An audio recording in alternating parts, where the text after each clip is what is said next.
I'm here now with Stephen Bowen from Milton Keynes College. Hi Chris, how you doing? Yeah, really good. So we're here at the Milton Keynes Chamber exhibition today, and the reason that you're here is to talk about some of the services that you offer to businesses in terms of finding them staff, finding them apprenticeships, and kind of getting them engaged with the learners. Yeah. So what are the different kind of options that you have available? Okay, so my role at the college is an employee engagement manager, which in the basic term is on the first point of contact if any new business wants to work alongside the college for a partnership.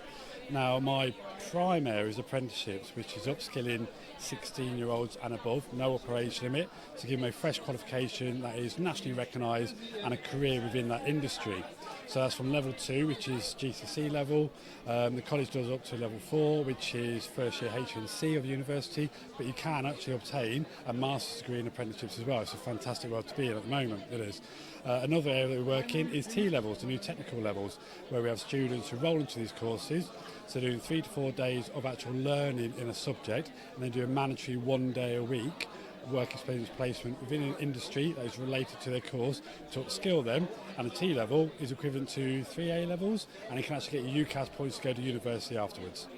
I think people don't always realise that apprenticeships go up to that level, and that you can have somebody as an apprentice learning some really quite technical stuff that you wouldn't imagine.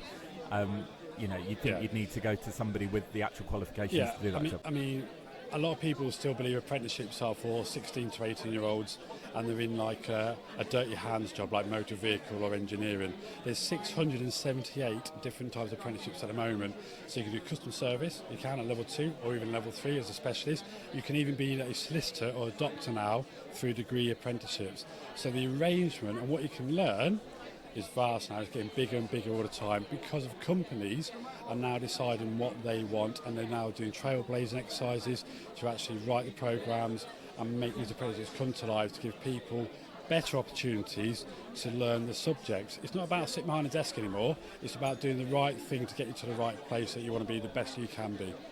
So what's the sort of process? If a company's interested in having an apprentice, do they come to you and you can kind of ascertain whether they've got the right sort of setup to make it work? That's a huge thing. There is, because apprenticeships are government funded, they're government legislation, they're their rules, we have to abide by them. We've got no choice behind that.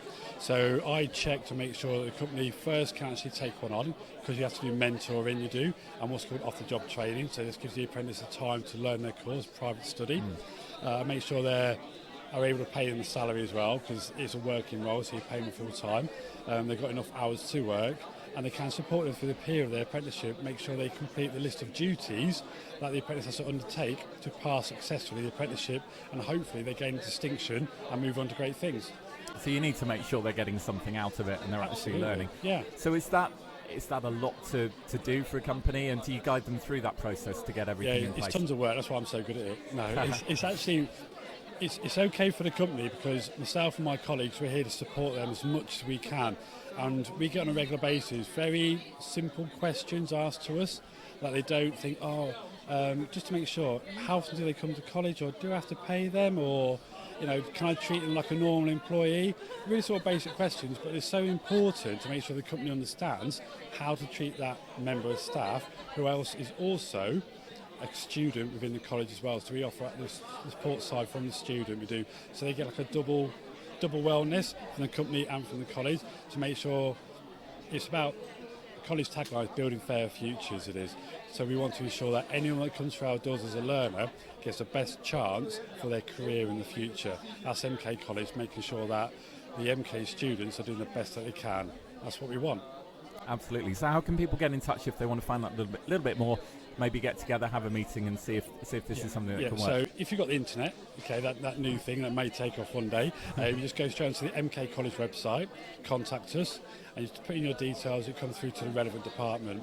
You can go onto LinkedIn and find me on LinkedIn, Stephen Bowen, Stephen with PH, Bowen spelled Bowen, or you can email me direct, or give us a call, you get put through. You can use LinkedIn, there's Twitter, there's YouTube, there's any sort of format you can. Threads, are you on Threads yet? I personally only heard about Threads this morning, so I'm like, Threads? You know, I'm in my 40s, I don't like a pair of trousers or something. No, threads is not something I'm on yet. It's okay. But it's something I think that we should be doing because we've got to keep up with modern technologies, pushing forward. And as we just recently opened our brand new South Central Institute of Technology in Bletchley, which is an all singing, all dancing new addition to the campus for digital presence. It is within the Milton Keynes area and surrounding areas. Thread is something we definitely need to get on board with to make sure we're utilising that space. So any local company or national company can come and see us. We can sit down, we can have a nice conversation about what they want, what we can offer, so we can make it work.